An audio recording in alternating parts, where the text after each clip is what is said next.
Sehono sing teko, Mbak Lili masake santen terus, marai kolesterol, marai ora sehat. Halo dulur, kembali lagi di mini vlog Mbak Lili. Mesti sing takok ngono kuwi, dik wingi yo urung delok video-video aku sadurunge yo, sing wis pernah tak bahas. Ini yo lur, Mbak Lili ke isih sak omah karo wong tuwa. Terus bapakku ki pernah ngomong nek masak ki pamane ora enek sing dimasak, ora enek empase ki ora apa-apa, sing penting ki dijanganke. Lho toh nek wis di ngono niki piye kowe sebagai anak. Dan iki bapakku nek maem ora nganggo sayur kaya niki ora wareg. Dadi ya wis to sebagai anak ki ya ora penak nek ora disayurke. Emeng-emeng iki ki aku meh nyayur gori meneh ya lur, tapi iki aku meh bukai berkatku mau. Aku mau ki ana jagong terus entuk segone iki semene iki akeh ram.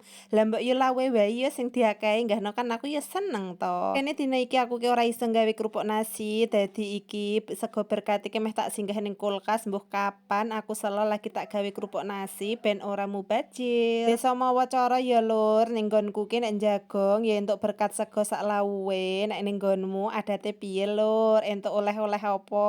Iming-iming aku cek kambil, lah iki malah wis ana kentose, tapi aku ki ora doyan ya ora tak maem dibuang wae. Lanjut karo nunggu gorine empuk, aku meh marut kambil gawe bumbu. Lah ujug-ujug goriku ya wis empuk, langsung wae bumbune tak gongso.